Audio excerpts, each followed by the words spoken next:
روز محنت کر رہے ہیں۔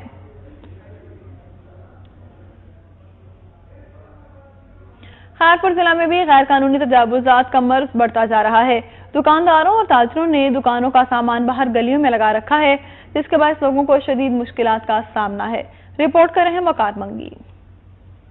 پوری سندھ کی طرح خیرپور ضلع میں بھی غیر قانونی تجاوزات کا مرض چوٹ چڑھتا جا رہا ہے۔ خیرپور میں پہلے سیاسی حکمرانوں اور بااثر لوگوں کی جانب سے سرکاری گلیوں اور پراپرٹیوں پر غیر قانونی تجاوزات کیے جاتے تھے، پر اب تو ہر کوئی غیر قانونی تجاوزات کرنے میں مصروف ہے۔ یہ مرض اب خیرپور شہر کی ہر گلی ہر جگہ پھیل گیا ہے۔ سیاسی حکمرانوں کے آشیرواد سے خیرپور شہر کے تاجر اور بااثر لوگوں نے شہر کی مین بازاروں شاہی بازار، حیدری بازار، پنجگلا چوک، رنگ بازار، مرغی بازار، سبزی مارکیٹ، فروم مارکیٹ کی تنگ گلیوں میں اپنے ریڑے اور ٹھیلے جمع کے رکھے ہیں، جبکہ پورے شہر کی کسی ایک گلی میں بھی کوئی ایک بائک بھی کراس نہیں ہو پا رہی۔ دکانداروں تاجروں نے دکانوں کا سامان باہر گلیوں میں رکھ دیا ہے، جس کے باعث عام شہریوں اور باہر سے آنے والے لوگوں کو خریداری کرنے میں سخت مشکلات کا سامنا کرنا پڑ رہا ہے۔ ٹی ایم اے اور ریونیو انکروچمنٹ کے افسران اس غیر قانونی بڑھتی ہوئی تجاوزات پر کوئی ایکشن نہیں لے رہے۔ ریسٹورنٹ ہیں ہمارے شہر میں، پنجگلوں پہ، ایوب بازار میں اور جو ہے شاہی بازار میں، صرافہ بازار میں، وہ خود انہوں کی قائم کی ہوئی ہے۔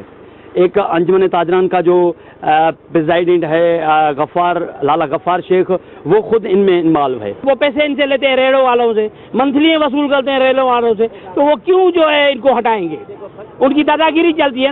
خیرپور شہر میں بڑھتی ہوئی تجاوزات نے خیرپور کے شہریوں کو مشکلات میں ڈال دیا ہے، وہیں پر خیرپور شہر کی خوبصورتی کو بھی شدید نقصان پہنچایا ہے۔ کیمرہ مین شفیق منگی کے ساتھ وقار منگی، وقت نیوز خیرپور۔ بعد میں 12 سالہ لڑکے